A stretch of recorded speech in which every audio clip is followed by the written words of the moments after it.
Ay. Okay guys. Galing po kami andito po kami sa Erisan. We're going to Stone Kingdom. Ayan. Pag nandito ka nasa Lower Cyprus ka, mother. Kami, tag nito.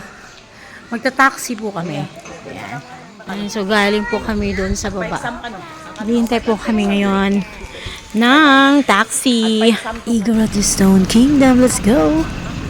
Okay guys, ito po yung rates nila ngayon sa Igorot Stone Kingdom. Okay, entrance na po. Ang daming daming bisita guys. Ticket booth. Bayad pa po tayo.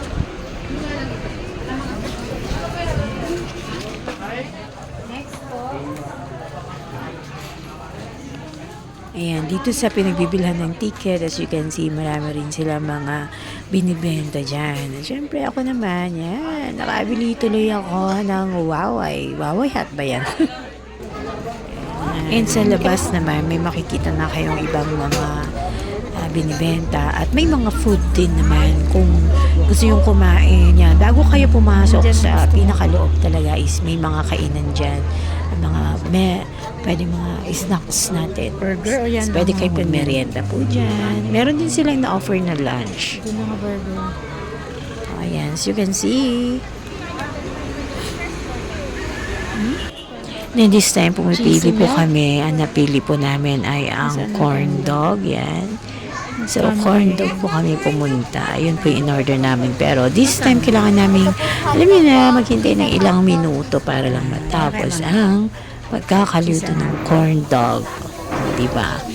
Yan, yung in-order lang namin is yung half cheese tapos half na hotdog sa loob niya. Ito na lang C4. Okay, yung price niya, I guess it's 95 pesos. So, depende kung anong klase ng corn dog yung bibilihin mo. Pero ganun po yung presyo na nabili po namin. So, here it is. Kakatakam. Yummy.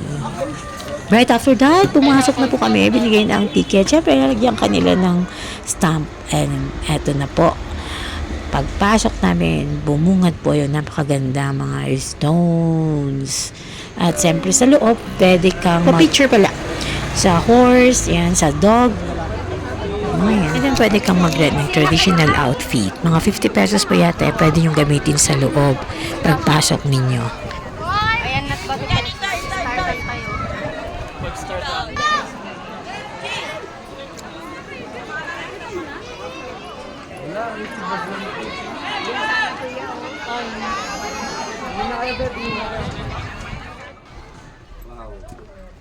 Oh.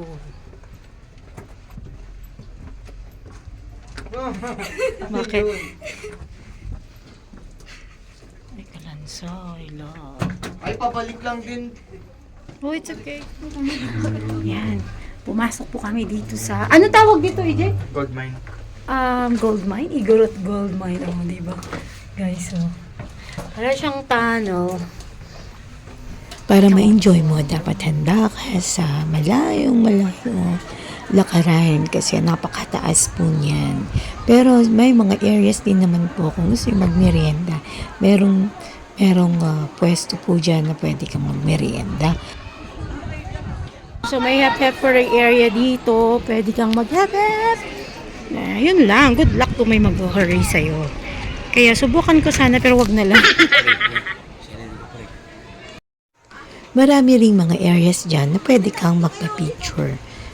Marami silang mga spaces kung saan talagang intended for pictorial. Kaya pag nandiyan ka na, sulitin mo na. Kailangan mamasyal ka talaga para makita mo kung saan doon yung mga lugar. At ang kagandahan dito, may mga restrooms din sila kahit nasa loob ka na. Hindi katulad sa ibang pasyalan na kailangan mo pang lumabas. Pero dito, hindi na. Meron na rin po silang restrooms.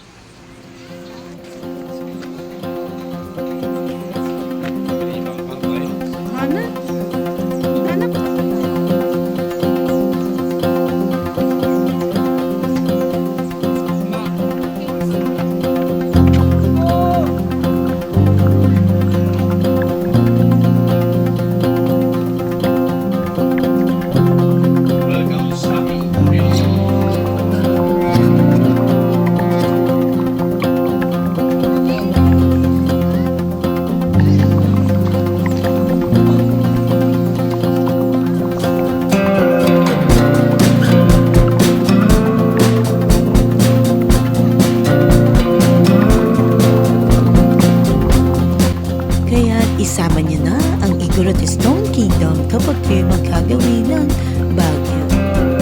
Thank you so much for watching!